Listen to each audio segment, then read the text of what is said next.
wabarakatuh. A'udzubillahi minasyaitonirrajim. Bismillahirrahmanirrahim. Alhamdulillahirabbil alamin wa bihi nasta'inu ala umuri dunya waddin. Wassalatu wassalamu ala asyrofil anbiya'i wal mursalin wa ala alihi washabihi wa tabi'in ajma'in. Amma ba'du. Kaum muslimin muslimat, saudara-saudara sekalian yang berbahagia, puji dan syukur kepada Allah Subhanahu wa taala.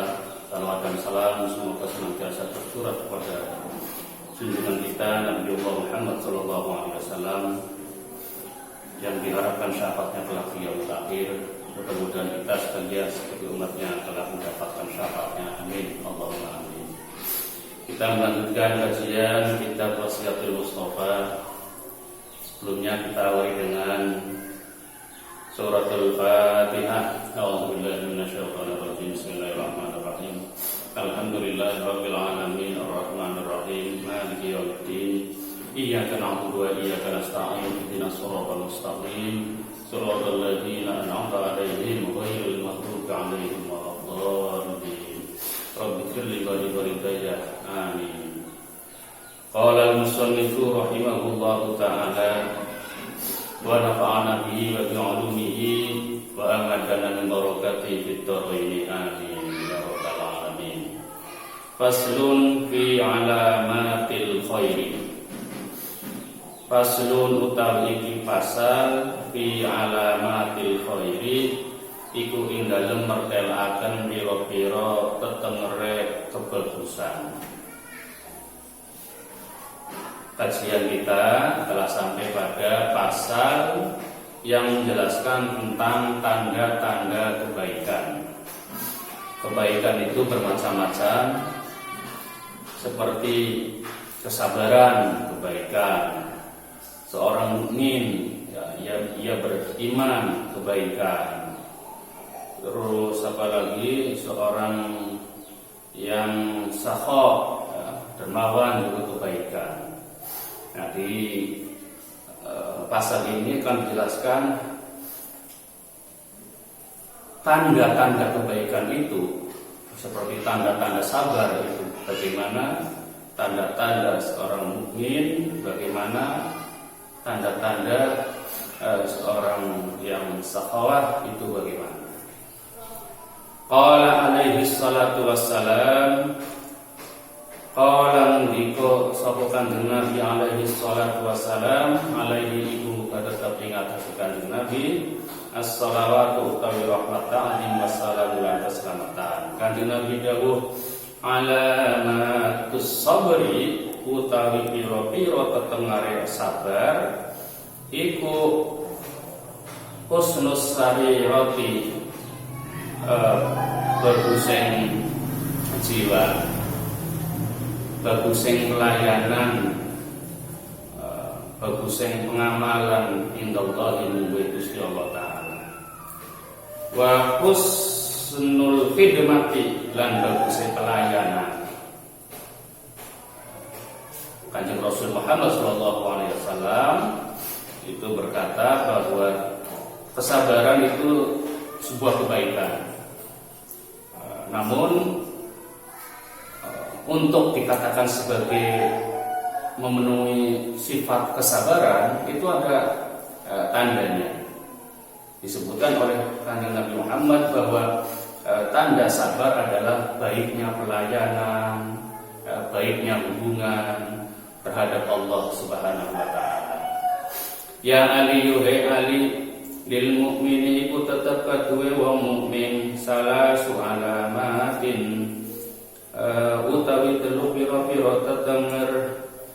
Bughdul mali sing pertama yaiku sengit maring harta, wa bughdun nisa ilan sengit keting maring wong wadon, wa bughdul kalami lan sengit maring ucapan bi aqradin nasi dalam menyinggung perasaan yang menungsa. Disebutkan oleh Kanjeng Nabi wasiat kepada Ali, umumnya kepada kita, wahai Ali, seorang mukmin itu punya 3 tanda. Jadi tanda-tanda ini akan sifat kemukminan itu layak disebut. Seseorang dikatakan mukmin itu bila memenuhi 3 tanda. Yang pertama adalah dia benci harta, benci wanita, dan benci dari ucapan yang menyinggung perasaan manusia. Benci di sini bukan berarti benci yang benci dari lawan kata cinta. Artinya benci di sini ia tidak menjadikan harta wanita itu sebagai sebagai tujuan akhir, ya, yang menjadikan tujuan hakikat itu bisa terbengkalai. Namun yang menjadikan harta sebagai wasilah jalan menuju kepada Allah Subhanahu wa taala, ia jadikan wanita beberapa dan tidak sebaik mungkin, dijadikannya bukan sebagai teman hidup, sebagai istri, tapi cukup. Karena ini meskipun dalam satu ayat disebutkan di sana bahwa orang memiliki seorang muslim bisa memiliki istri sampai 4, namun di sana ditegaskan ada kata-kata fawahidah, dan fawahidah ini adalah menjadi tekanan, ya, meskipun pada orang tertentu yang memang dia memenuhi persyaratan keadilan dan sebagainya itu bisa melaksanakannya. Jadi bukan benci yang mutlak, ya, benci yang sepenuhnya. Kemudian ia juga benci untuk berkata-kata, tidak senang mengeluarkan kata yang menyinggung perasaan manusia. Maka jika seseorang itu memiliki sifat yang demikian, maka ia betul-betul seorang mukmin. Kemudian ya aliyu he ali al-aqilu utawi wong kang berakal iku salah alamatin utawi telu pira-pira tetenger. Al-isti'anatu nomor 1 ngalap pitulung di dunia kelawan dunia, alal akhirati ing atase akhirat, wasti'malil jafa. Ini apa ya? Pas belum jelas.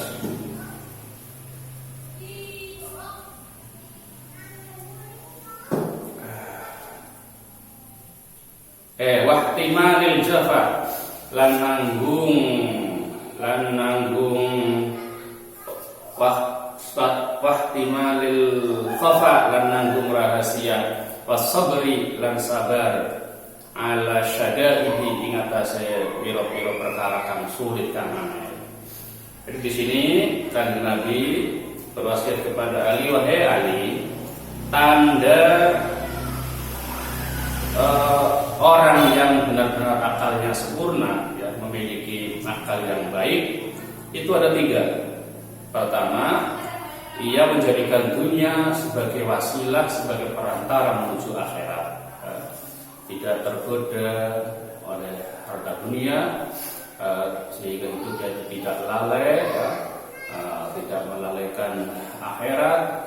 Yang bisa beribadah, bisa berhubungan dengan baik pada Allah Subhanahu wa taala. Ini kuncinya. Sebab jangan sampai dunia yang ada di kita itu justru malah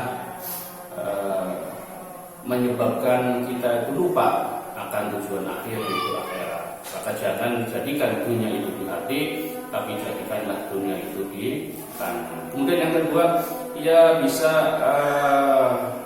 mampu menanggung sesuatu yang jelek, yang buruk, apapun itu, ya, yang menimpa diri kita, meskipun buruk atau terasa sakit, maka harus kita terima. Sebab itu adalah merupakan bagian dari ujian dari Allah Subhanahu wa taala. Dan mampu bersabar atas sesuatu yang sulit. Manusia itu dalam hidupnya pasti menjumpai berbagai hal, termasuk pada kesulitan-kesulitan yang mungkin terjadi. Maka jika seseorang itu mampu menahan dirinya, bersabar atas kesulitan-kesulitan yang ia dapatkan, maka ia betul-betul orang yang berakal. Demikian. Berikutnya walil alimi kan iku tetep kaduwe wong alim talatu alamatin utawi telu pira-pira tanda sidaqul kalami siji benereng ucapan wasdinabil harami lan nomor lorone ngatuwi keharaman barang haram wattawadhu'i lan nomor wattawadhu lan nomor telune tawadhu. Ada semuanya dari awal tapi tandanya itu 3. Kanjeng Nabi menyebutkan masing-masing dari sifat dari kebaikan itu ditandai dengan 3 hal termasuk bagi alim, orang yang alim, orang yang pandai, orang yang berilmu itu ada 3 tanda. Pertama, syirkul kalam, benar ucapannya. Jadi betapapun orang itu lihai dalam berkata-kata, sebagai orator yang ulung atau penceramah dai yang andal, ucapannya itu lihai, namun ternyata ucapan yang ia keluarkan itu ada dustanya, maka ia sesungguhnya bukan alim, ya. Bukan alim yang sesungguhnya. Jadi seorang alim itu betul-betul harus memenuhi kriteria ini. Pertama, syirkul kalam, apa yang selalu ucapkan adalah benar. Kemudian yang kedua adalah mampu menjauhkan diri dari hal yang diharamkan. Dan yang ketiga adalah tawadhu. Tawadhu ini penting. Orang alim nggak punya tawadhu, berarti ia itu bukan alim. Karena seorang alim itu tahu segalanya. Karena tahu segalanya bukan berarti malah ia menyombongkan diri, tapi karena sudah punya pengalaman, filsafat batang padi ia pakai, ya, semakin tua semakin merunduk, semakin berisi semakin merunduk, itulah tawadhu. Tawadhu itu kan artinya rendah hati. Rendah hati itu bukan rendah diri, ya. Tapi rendah hati itu tahu bahwa dirinya itu